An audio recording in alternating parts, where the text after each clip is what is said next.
Jin's hand was on the door handle when Zara's whisper stopped him cold. "Mr. Park, don't." Through the narrow crack, candlelight flickered across familiar skin. His fiancée tangled with his best friend, the Rolex he'd gifted gleaming on a wrist that shouldn't be there. Then he heard it. After the wedding, when do we kill him? Loyalty was everything in Jin's world. He'd built his empire on it, bled for it. But listening to the two people he trusted most plot his murder between kisses, he realized loyalty had been his blindfold all along. Hey family, before this story begins, I want you to do something real quick. Drop a comment below and tell me where you're watching from. Your comments fuel these stories. And don't forget to hit the subscribe button because what happens next will leave you speechless. Only hours earlier, Park Jin-woo had been smiling, his black Genesis G90 sliced through Seoul's midnight traffic like it owned the road. City lights streaking past the tinted windows. Gangnam glittered outside. Glass towers, neon signs, power on display. Jin leaned back against the leather seat, loosening his tie. The rare feeling of satisfaction settling deep in his chest. The Bususan deal had gone better than anyone expected. The Japanese syndicate had agreed to full partnership. No stalling, no power games. 3 years of negotiations sealed in a single night. His phone vibrated. "Tai, everything's clean down here. Great work, Young. See you tomorrow." Jin smiled and typed back a short reply. "Good. Get some rest." Tai had always been efficient, loyal, the kind of man who stood beside you when things got ugly. Jin trusted him with his life, with his business, with everything, including me. Jin's fingers brushed the inside pocket of his jacket, where a small velvet box rested. 60 million won custom Cartier. He'd picked it up at an airport himself, watching the jeweler lock the clasp like it was a crown jewel. Me would love it.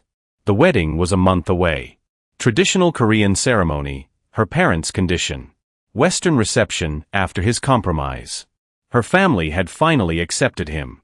Accepted his money, his influence, his carefully sanitized version of what he did for a living. Jin had even started thinking about stepping back, letting Tai handle the darker operations while he focused on the legitimate side, real estate, investments, clean money, a future where me never had to look over her shoulder. "Sir," the driver said carefully, glancing at him through the mirror. "We're booked for the 4 seasons tonight." Jin shook his head.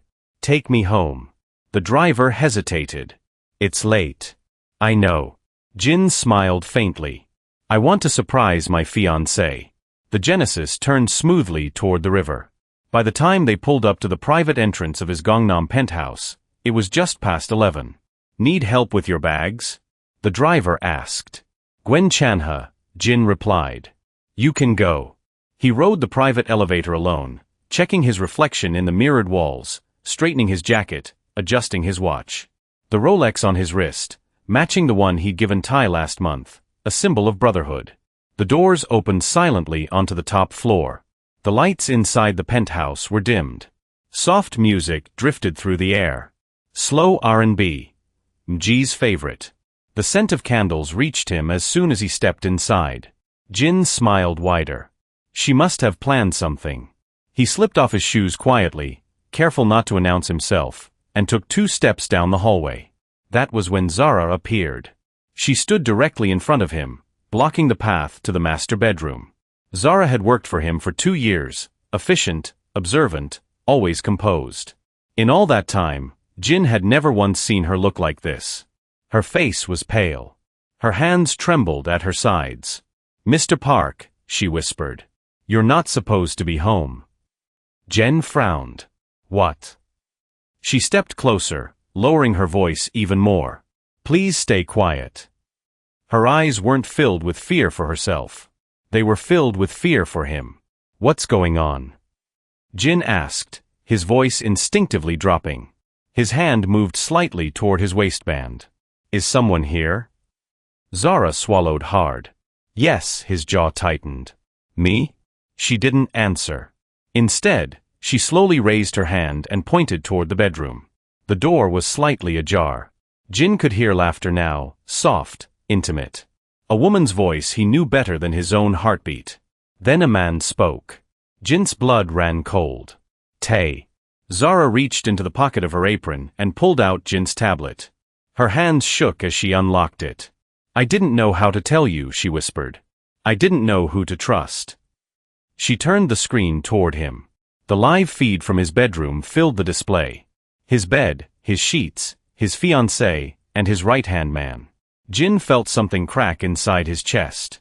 He heard their voices clearly now, the tablet picking up every word. Told you be gone all night, Ji said softly, laughing. Bususan always keeps him distracted. Tai's voice followed, low and confident. That's why the timing is perfect. Jin's fingers tightened around the tablet. Zara's voice trembled beside him. I've been watching for 3 weeks, recording everything. 3 weeks? The room felt like it was tilting. On the screen, Mi leaned against Tai, tracing lazy circles on his chest.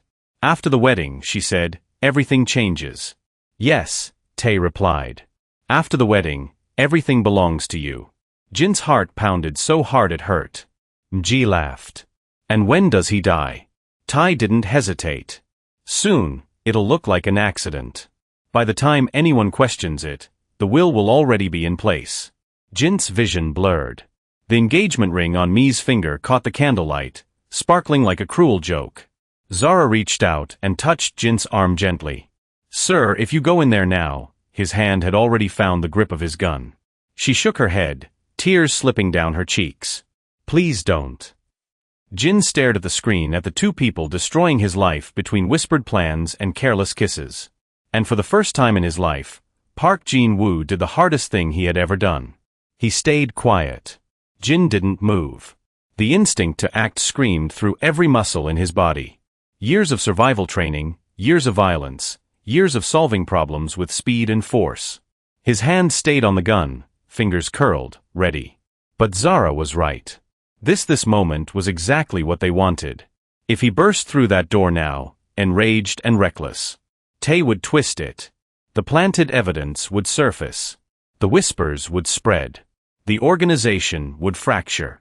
Jin wouldn't just lose me, he'd lose everything. Slowly, Jin eased his hand away from the gun. Zara watched him like she was afraid to breathe. When she realized he wasn't going to move, her knees nearly gave out. She pressed her palm against the wall to steady herself. Turn it off, Jin said quietly. Zara blinked. Sir, the tablet, he repeated. His voice was calm, but there was steel underneath. Turn it off. She did. The screen going dark with a soft click. For a long moment, they stood in silence. Music still played inside the bedroom. Laughter followed. The sound of betrayal continued just a few feet away. Jin leaned closer to Zara and spoke so softly she almost didn't hear him. How much do you have? She swallowed. Enough. That's not an answer. I've recorded everything, she said quickly. Audio, video, dates, times, messages when I could get them. I backed it all up in 3 places. Jin studied her face. Really looked at her. She wasn't panicking anymore. She was terrified, yes, but focused, determined. She had known for weeks that speaking up could cost her everything, and she had done it anyway. Why? Jin asked. Zara hesitated. Because they think you're stupid. Something flickered in his eyes. They think you're emotional, she continued, voice steadier now, predictable. They think love makes you weak. And you? Jen asked. I think love is what makes you dangerous, she said. If you don't let it control you. Another silence. Inside the bedroom, Mji laughed again. Jin exhaled slowly. We leave. Zara stiffened. Now yes, quietly, she nodded and led him down the opposite hallway toward the service entrance. They moved without speaking, shoes in hand, breaths shallow. Jin didn't look back at the bedroom door, not once. They exited the penthouse unnoticed. Only when they were inside the empty service elevator did Zara finally sag against the wall, pressing her hand to her mouth as a sob escaped. Jin watched the doors close. Look at me, he said. She hesitated, then lifted her eyes. You did the right thing, he said. Tears streamed down her face. I was so afraid you wouldn't listen. I did, Jin replied. And I won't forget it. The Park Hyatt was quiet at that hour. Jin checked in under a false name he'd used before, one tied to a legitimate business entity. No one questioned him. Money smoothed everything. Once inside the suite, the silence felt heavier than the noise of the penthouse. Zara sat on the edge of the couch, hands folded tightly in her lap. Jin poured 2 glasses of water and handed her one. "Sit," he said. She obeyed, though she flinched when he moved too quickly. Zara, Jin said evenly. "You are safe here." "For how long?" she asked. "For as long as I'm breathing." That seemed to steady her. She opened her laptop and connected the tablet, fingers flying over the keyboard. Files appeared on the screen, folders within folders, neatly labeled. "I started recording after I walked in on them by accident. She said they didn't see me. I realized then if they were careless enough to do that, they'd be careless again." She played an audio clip. Tae's voice filled the room, unmistakable. "Once the will is finalized, there's no turning back. Everything goes through me. By the time Jin realizes anything's wrong, it'll be too late." Another clip followed. Mji's voice, soft and confident. "He trusts you more than anyone. He'll never see it coming." Jin closed his eyes briefly. Zara continued. "There's more. He's been moving money, skimming. I photographed the documents." She pulled up images, ledgers, transfers, accounts Jen had never authorized. "How much?" Jen asked. "At least 3 billion won, possibly more." Jin let out a short, humorless breath. He could have asked. "Yes," Zara said. "But this was never about money." "No," Jin agreed. "It was about replacing me," she nodded. "There's something else," she added. "He's been spreading doubts quietly, planting seeds with the crew, making it seem like you're unstable, that you're planning to sell them out." Jin opened his eyes. "Who believes him?" he asked. "Not everyone," Zara said carefully. "But enough?" Jin stood and walked to the window, the city stretching endlessly below him. For years, he had ruled through loyalty, respect, fear. Yes, but earned fear. Tae had weaponized that trust. "I need time," Jin said. "And silence." "You'll have both," Zara replied. He turned back to her. "You're staying here." Her eyes widened. "I don't want to be a burden." "You're not," he said firmly. "You're an asset." She flinched slightly at the word. And he added softer. "You're under my protection now." Something passed between them then. Not romance, not yet. Recognition. Over the next 48 hours, Jin disappeared. According to everyone who mattered, he was still in Bususan, closing loose ends. According to Tai, Jin was distracted. According to me, everything was going according to plan. Behind the scenes, Jin moved fast. He contacted the men who had come up with him from LA, the ones Tai had never been able to buy. He froze accounts, changed access codes, shifted assets, met with his lawyer in secret. Zara stayed with him through it all. She organized files, cross-referenced evidence, anticipated questions before Jin asked them. She didn't sleep much. Neither did he. Late one night, Jin found her sitting on the balcony staring out at the city. "You should rest," he said. "So should you," she replied. He joined her, careful to keep distance.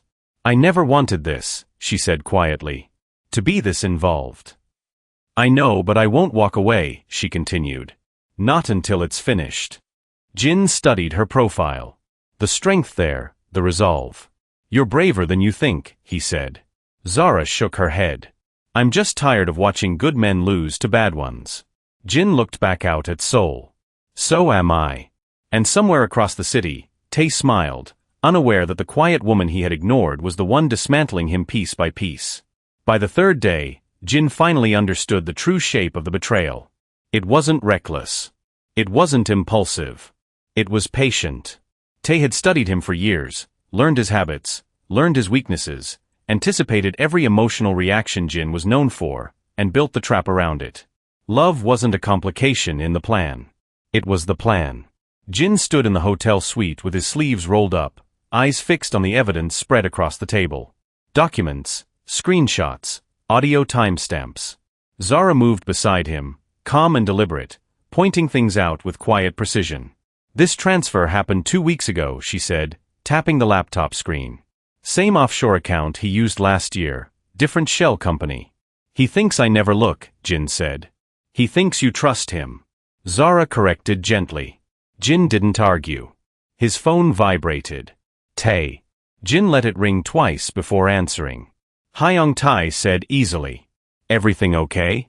You went quiet. Busy, Jin replied. Bususan dragged longer than expected. Many's been asking about you, Tae added casually. She's worried. Jin's jaw tightened, but his voice stayed even. Tell her I'll be home soon. After the call ended, Jin placed the phone face down.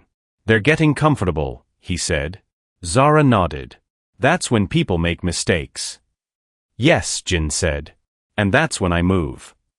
That afternoon, Jin released a single thread into the organization. Not an order, not a command, a rumor. Through one trusted channel, he let it slip that he was considering stepping back after the wedding, that he wanted legitimacy, that he was thinking of letting Tae handle operations fully. Zara watched responses roll in. 2 of them immediately reached out to Tae, she said. 1 called you but hung up. 3 said nothing. The ones who said nothing, Jin replied, are the ones who wait. That night, sleep refused to come. Jin stood at the window, soul stretching endlessly below him, memories replaying in slow, brutal detail. Tae standing beside him in L.A. Tae bleeding with him. Tae calling him brother. Zara approached quietly, holding 2 cups of coffee. You should eat, she said.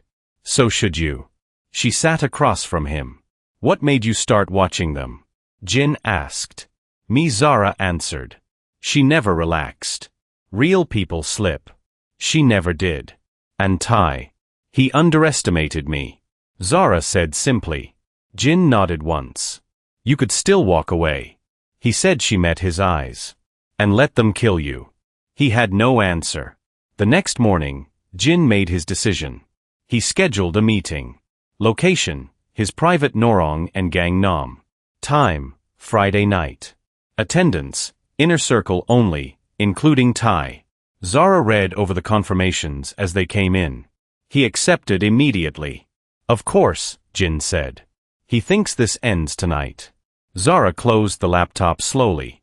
I don't think I should be there. Jin looked up. That world, she continued, choosing her words carefully. It isn't mine.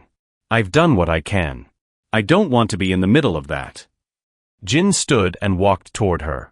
No, he said. The firmness in his voice made her look up. I want you there, he continued. You saw everything. You understand everything, and I trust you. Her breath caught unexpectedly. That place, she began tonight, Jin said quietly. You're not staff. You're with me. Something fluttered low in her chest. Unwelcome, unpredictable. Butterflies, she swallowed. Okay, she said. I'll come. Friday night arrived without warning. The Norbang was prepared like any other meeting space. Leather couches, low lights, bottles of soju and whiskey lined neatly on the table. Jin's loyal men were already positioned. Zara stood near the door, composed, though her heart raced. Tae arrived last. He looked relaxed. Expensive suit, confident smile, the Rolex Jin had given him catching the light. Jin, Tae said warmly. You look tired. Something like that, Jin replied. Tae's eyes flicked briefly to Zara, then away. He didn't see her as a threat. The meeting began casually. Drinks poured. Laughter forced. Jin waited. When everyone was seated, he stood. The room quieted instantly. We've been betrayed, Jin said calmly. A murmur rippled through the room. Not by outsiders, he continued. By family. Tae frowned. What are you talking about? Jin didn't look at him. Zara, he said.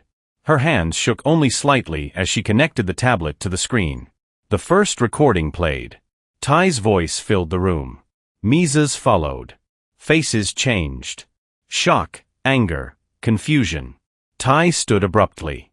This is, __. 2 men grabbed him and forced him back down.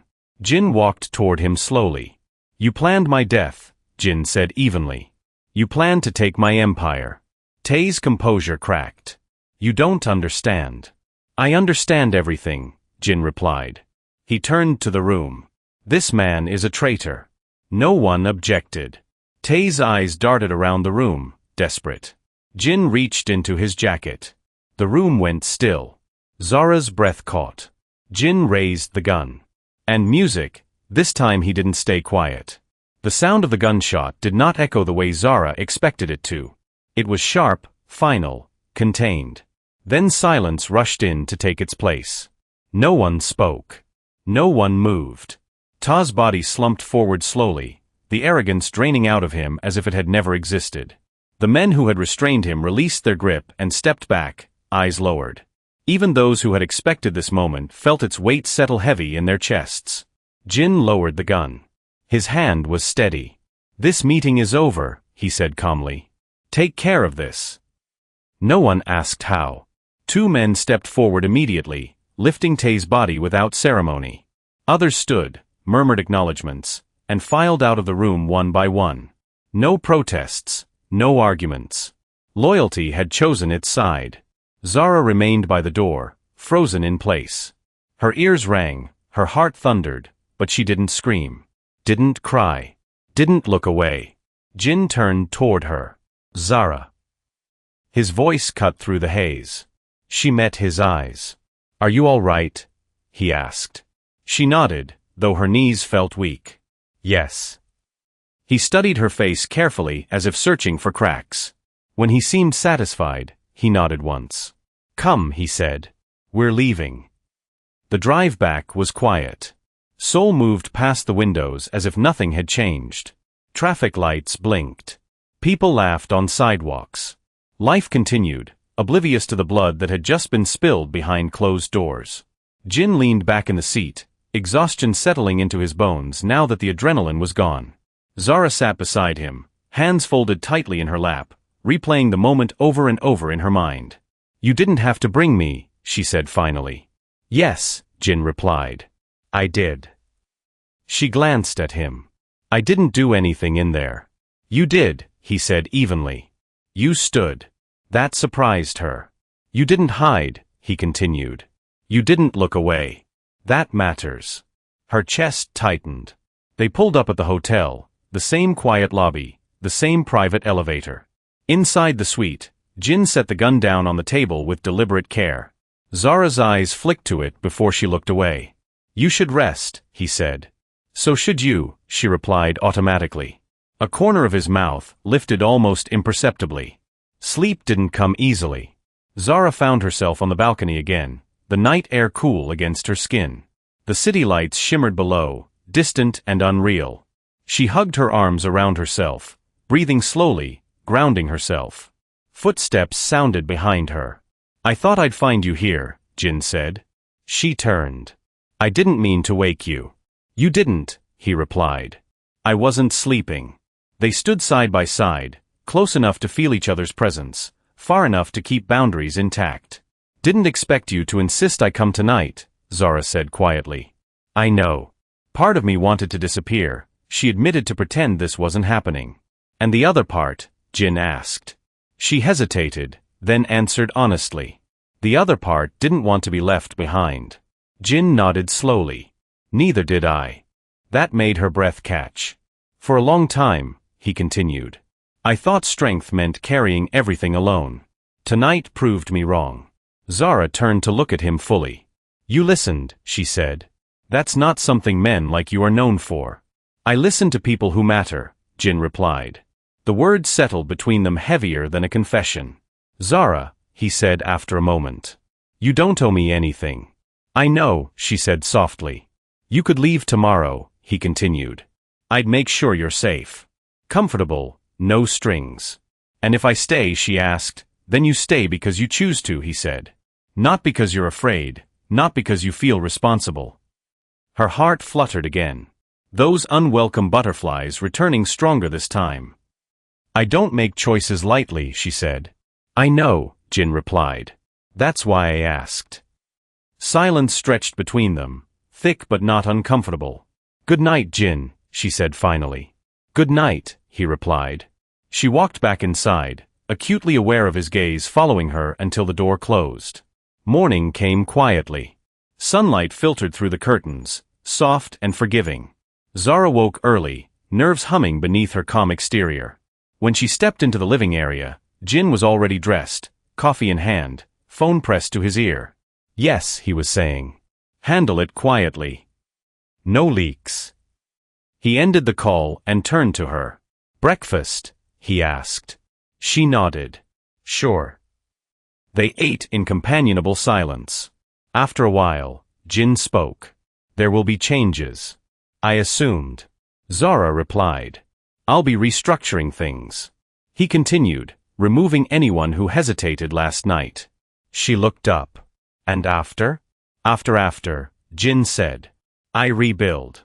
He paused. I'll need someone close, someone I trust. Her fork stilled midair. What are you asking me? She asked. I'm asking if you'd consider staying on, Jin said carefully. In a different capacity, one where your voice matters. Her pulse quickened. This is dangerous, she said. Yes, he agreed. She studied his face. The honesty, the restraint, the absence of pressure. I'll think about it, she said. That's all I ask, Jin replied. As she stood to clear the plates, he added quietly. And Zara. Thank you for staying last night. She met his eyes. For asking me to, she replied. As she walked away, the butterflies returned, unavoidable now, fluttering with the promise of something neither of them was ready to name. The first ripple came before noon. Jin stood by the window, phone pressed to his ear, listening without interruption. Zara watched from the dining table, laptop open, tracking alerts as they appeared. Yes, Jin said finally. I understand. He ended the call and set the phone down. The Japanese? Zara asked. Yes, she straightened. They know. They know something changed, Jin corrected. Not everything. He poured himself a glass of water unhurried. They want reassurance. And will they get it? They'll get clarity, Jin said. On my terms. Zara closed the laptop. That means meetings. Yes. Public ones. No. His gaze met hers. Not yet. Zara catalogued each one, her fingers moving quickly, her expression focused. They're watching for weakness, she said. They always are, Jin replied. But now they're expecting it. He moved to the table and leaned over her shoulder, scanning the screen. The closeness startled her. How natural it felt. How aware she suddenly was of his presence. Flag the financier, he said. Ignore the rival crew. Why ignore them? She asked. Because they want attention, Jin said. And I won't give it to them yet. She nodded and did as told. Zara. She looked up. From this moment on, he said evenly. You don't move alone. Her stomach tightened. I don't need. I know, he interrupted gently. This isn't about capability. It's about visibility. She understood immediately. They'll come for me. They'll try, Jin said. You're a variable they didn't account for. That made her uneasy in a way she couldn't fully explain. I don't want to be a weakness, she said. You're not, Jin replied. You're leverage, and I protect what's valuable. The word valuable sent a small dangerous warmth through her chest. That evening, Jin's lawyer arrived. The man was older, careful, precise. He spoke quietly, eyes flicking to Zara once before settling back on Jin. The fallout is contained, he said, for now. Tay's removal created a vacuum. People will test it. They can try, Jin said. The will, the lawyer asked. Destroyed, Jin replied. And replaced. The lawyer nodded. There will be challenges. Mi's family may push back. Zara stiffened slightly at the name. They won't, Jin said calmly. They don't have standing anymore. After the lawyer left, the suite felt smaller. Zara gathered the papers, her hand steady despite the tension building in her chest.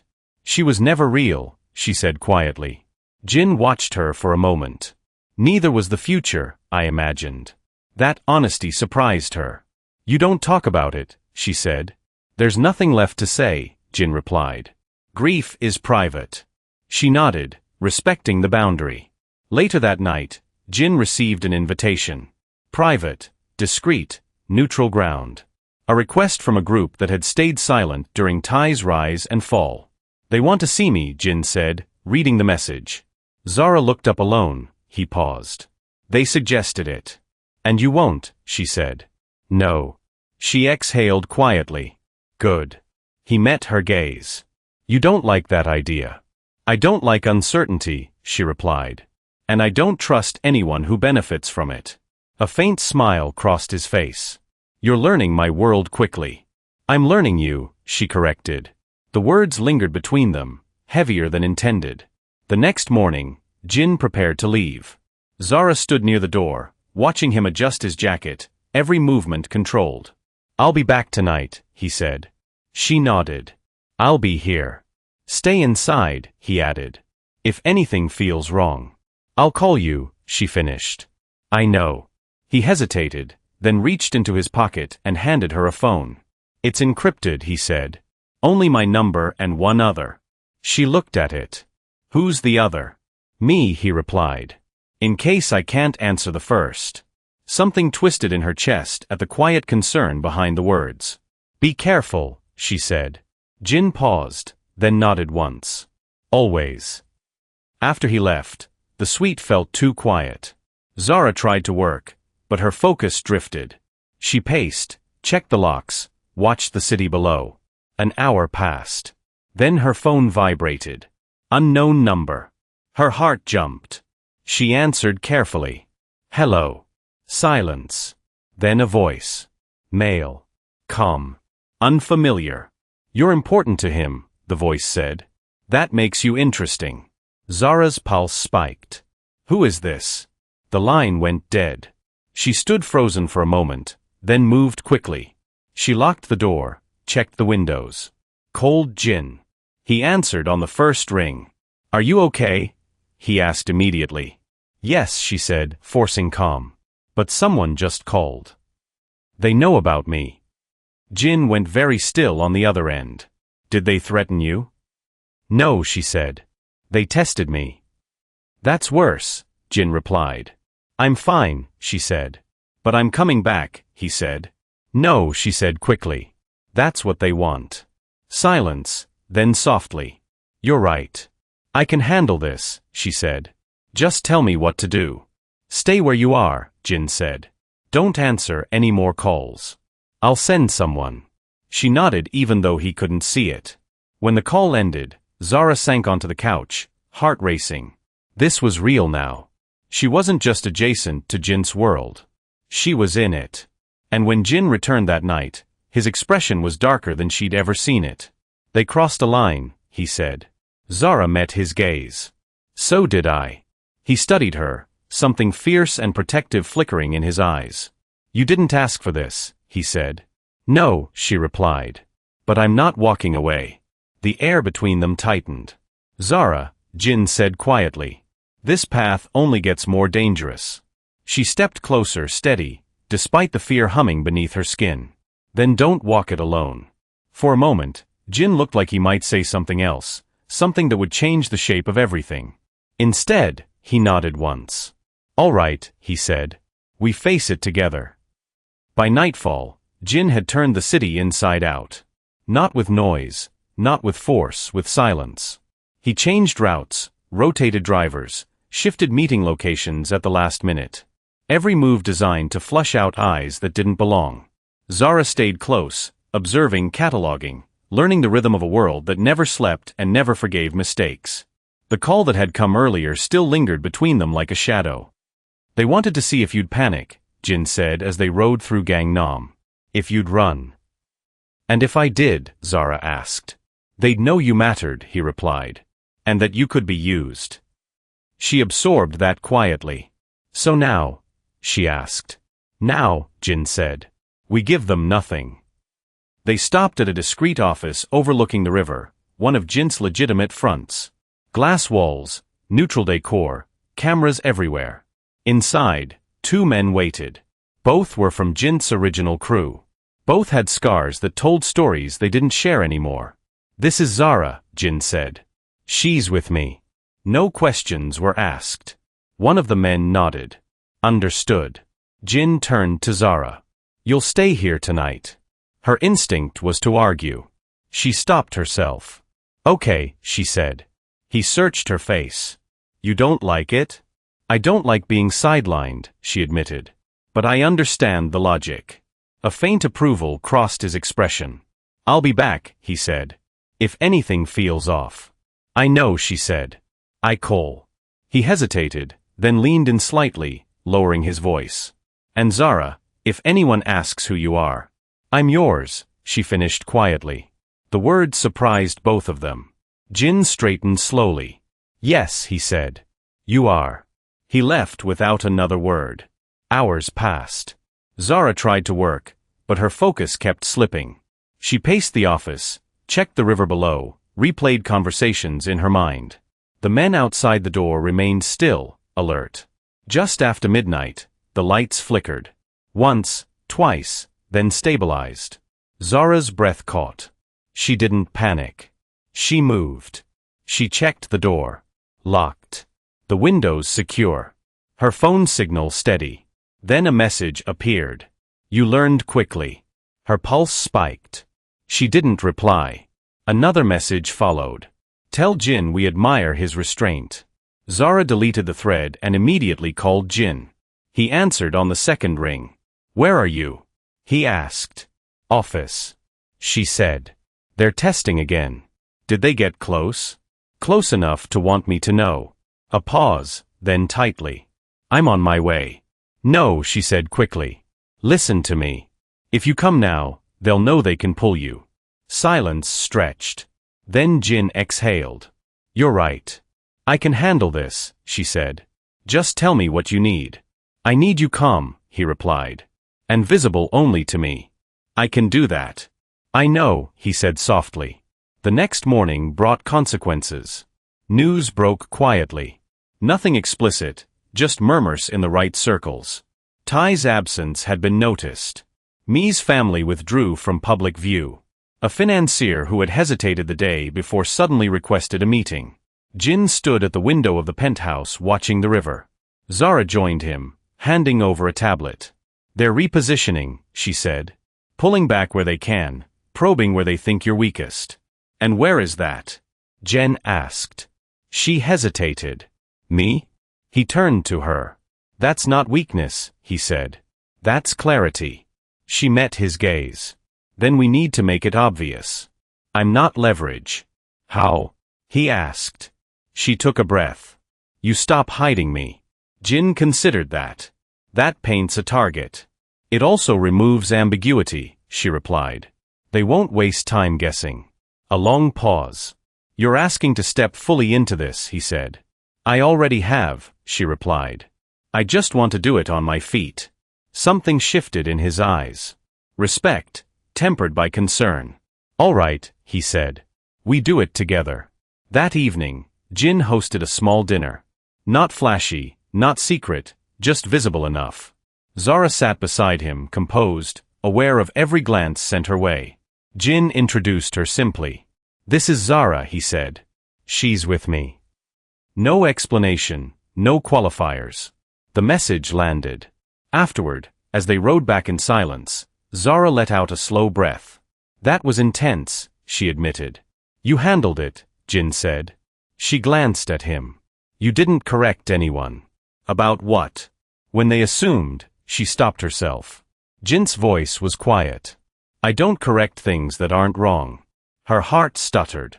They reached the penthouse. Inside, the city hummed beyond the glass.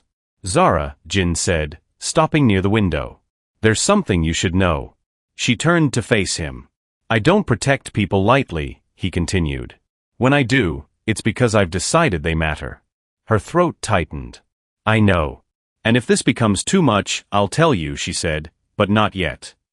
He nodded. They stood there close, the air charged with things. Neither was ready to name. Jin lifted a hand, then stopped himself, letting it fall back to his side. Restraint, Zara noticed, appreciated it more than she should have. Get some rest, he said. Tomorrow will be worse. She smiled faintly. You say that like a promise. It is, he replied. Later, alone in her room, Zara lay awake, staring at the ceiling. She thought about the call. The messages, the way Jin had introduced her without hesitation. The way he had stopped himself from touching her power, she realized, wasn't just about control. Sometimes it was about choosing not to take what you could. Her phone vibrated once more. A single message from Jin. You did well today. She closed her eyes, heart steadying. Tomorrow would be worse. But she wasn't alone. The warning came at dawn. Not through a phone call, not through a message, through absence. Jin noticed it the moment he woke. The city outside the penthouse was already alive, but something was wrong. Too quiet in the ways that mattered. No updates from the night watch. No routine check-in from the men's station downstairs. He moved quickly. Zara was already up, dressed, laptop open. She looked up as he entered. You feel it too, she said. Yes, Jin replied. They're not hiding anymore. As if summoned by his words, Jin's secure line rang. He answered without hesitation. They're gone, the voice on the other end said. All of them. No signs of struggle. No blood. Jin closed his eyes briefly. Locations. Everywhere you had eyes, the man replied. They didn't take territory. They took presence. A message. Jin ended the call and looked at Zara. They're isolating us, she said. Stripping your safety net without firing a shot. And watching how I respond, Jin added. Zara nodded. They want you angry. He exhaled slowly. They'll be disappointed. By midday, the city was buzzing with rumors, not confirmations, not accusations, just enough uncertainty to make people nervous. Zara tracked it all in real time, mapping reactions, predicting movements. They're spreading the idea that you're unstable, she said. That's death fractured you. Jin leaned against the counter, arms crossed. And that I'm the reason, she finished quietly. He went very still. They're saying I'm manipulating you, she continued. That I replaced Tae. That I'm whispering in your ear. Jin's jaw tightened. They're wrong. But it doesn't matter if they're wrong, Zara said. It matters if people believe it. Silence settled between them. This is where I stepped back, Zara said finally. Jin looked at her sharply. No, if I disappear, she reasoned, they lose the narrative. They stop circling. And if you disappear, Jin said, voice low. They'll think they succeeded, she hesitated. It's still safer. For who? He asked. For you, she said. Jin crossed the distance between them in 2 steps. You don't get to decide my risk, he said. Not alone. And you don't get to pretend I'm not one, she shot back. The tension snapped tight. I chose this, Zara said, knowing what it meant. And I chose you, Jin replied, then stopped. The words hung between them raw and Zara's breath caught. Jin, he looked away, collecting himself. I'm not sending you away, and I'm not hiding you. She searched his face. Then what are you doing? I'm ending this. He said today. The meeting was set for that night. Neutral ground. Old money. Men who remembered Jin before Toy, before Maid, before the fractures. Zara read through the details carefully. This isn't a negotiation. No. Jin agreed. It's a reckoning. She looked up. They'll come prepared. So will I. She closed the tablet slowly. They'll try to use me. They can try, Jin said. Jin, she said quietly. If this goes wrong, he reached out, then stopped himself. His hand hovered in the space between them, heavy with everything unsaid. It won't, he said.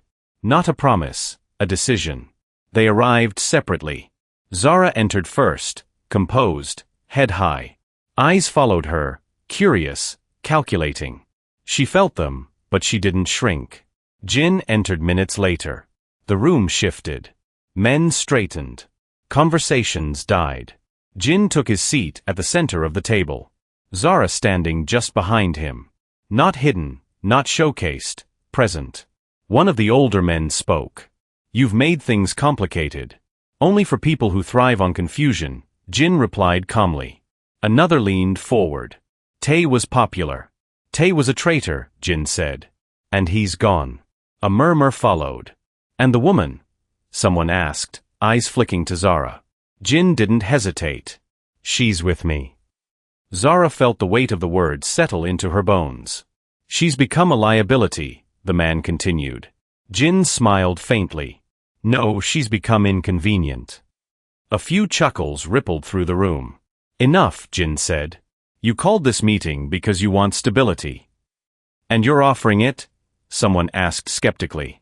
I'm enforcing it, Jin replied. He laid everything out, clean, precise, evidence of loyalty, proof of containment, consequences spelled out without threat. By the end, no one doubted him. The meeting ended without applause, without congratulations, but with understanding. Outside, the night air felt heavy. Zara exhaled slowly. That could have gone worse. Jin glanced at her. You were steady. I was terrified, she admitted. He nodded. So was I. They stood beside the car, neither moving to open the door. This doesn't end here, Zara said. No, Jin agreed. But it changes, she looked up at him. And us? Jin's gaze softened. Just a fraction. We'll see. Not a deflection, an invitation. As the car pulled away, Zara watched the city lights blur past and realized something had shifted irrevocably. Not because of danger, but because she had chosen to stay. And because Jin had chosen to let her. Somewhere deep inside, the butterflies returned. No longer frantic, no longer afraid. Steady, the city exhaled when dawn came. Seoul always did, stretching itself awake as if nothing beneath its surface had shifted. Markets opened. Traffic thickened. Deals resumed. The world moved on. Jin stood at the window of the penthouse, hands resting on the glass, watching the river catch the morning light. The night had changed everything. The reckoning was complete. But consequences didn't vanish with sunrise. They waited, patient, persistent. Behind him, Zara stirred. She hadn't slept much. Neither of them had, but there was a difference now, an absence of dread. The constant tension that had lived in her chest for days had loosened its grip. She joined him at the window, standing close but not touching. What happens now? She asked. Jin didn't answer immediately. Now, he said finally, I clean what's left. The next 48 hours were methodical. Jin moved with precision, not anger. He removed men who hesitated, promoted those who stood firm, and dismantled structures Tai had quietly poisoned. Financiers returned calls. Borders stabilized. The rumors lost momentum when nothing catastrophic followed them. Mi disappeared from public view. Her family issued a brief statement about a private relocation. Jin didn't correct it. He didn't need to. The truth had already done its work where it mattered. Zara watched it all from close range. No longer hidden, no longer peripheral. She wasn't introduced as a symbol or a shield. She was simply there, present in meetings, included in discussions, trusted with information that once would have been locked away from her. The shift was subtle but undeniable. Late on the second night, Jin returned to the penthouse quieter than usual. The city lights reflected exhaustion in his eyes. Everything's in motion, he said, setting his jacket aside. Nothing urgent remains. Zara studied him. That sounds like relief. It is, he admitted. And it isn't. She nodded. Power doesn't come with silence. No, Jin agreed. It comes with responsibility. He poured 2 glasses of water and handed her one. Stay, he said. She looked at him carefully. I already am. That's not what I mean, he replied. She waited. I'm stepping back, Jin continued. Not disappearing, but shifting. Less exposure, more distance. Zara felt something warm bloom in her chest. Hope tempered by caution. And me? That depends, he said honestly. On what you want. She took a slow breath. I don't want to be hidden, she said. And I don't want to be used. You won't be, Jen said. I also don't want to wake up one day and realize I stayed because I was afraid to leave. He nodded, accepting the truth in her words. Then stay because you choose to, he said. And leave if you ever don't. The simplicity of it struck her harder than any promise. The call came 2 nights later. A name Jin hadn't heard spoken aloud in years. L.A. He took it privately, but Zara could read his expression even from across the room. They want reassurance, he said when he returned. And a meeting? Will you go? She asked. Yes. Her chest tightened. When? Tomorrow. She nodded. I'll pack. He stopped her gently. You don't have to. I know, she said. But I want to. They flew out before dawn, quiet and unnoticed. Los Angeles greeted them with heat and nostalgia. Jin's old world, old loyalties, old ghosts. The meeting took place in a private house overlooking the city. Men Jin had grown up with sat around a long table, faces harder, older, lined with history. They studied Zara openly. "This is her," one of them said. "The one we heard about." Jin didn't bristle. He didn't defend. He simply nodded. "Yes," he said. "She's with me." Zara felt the weight of the room shift. The conversation was direct. No games, no threats. When it ended, there was no challenge, just acknowledgement. Outside, the city hummed below them. "You didn't introduce me," Zara said quietly. "I did," Jen replied. "I just didn't define you." She smiled faintly. "I noticed." They returned to Seoul 3 days later. The penthouse felt different now. Lighter, quieter, no longer haunted by what had been taken from it.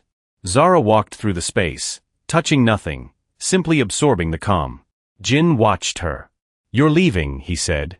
She turned to face him. "Yes." The word landed heavier than either of them expected.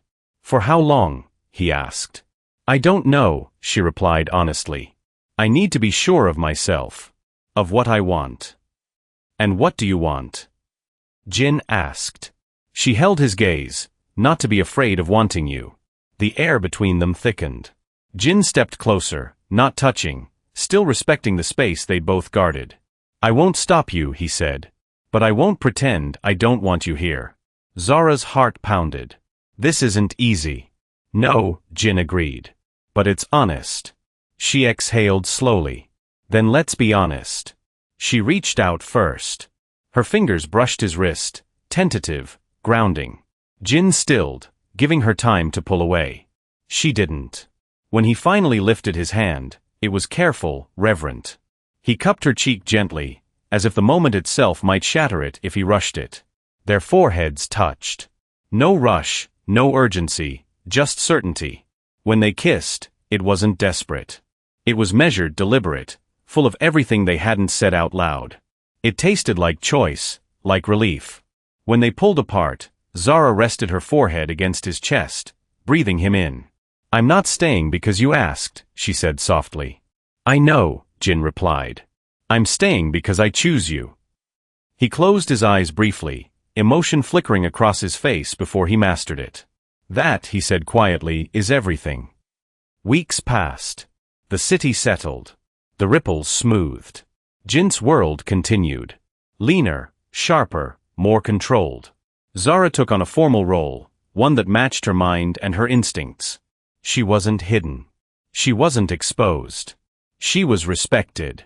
They moved together carefully, intentionally. No declarations, no headlines, just a shared rhythm built on trust. One evening, as the sun dipped low over the Han River, Zara stood on the balcony, watching the city glow. Jin joined her, silent. "Do you ever regret it?" she asked, staying quiet that night. He thought about it. "No," he said. That was the moment everything changed.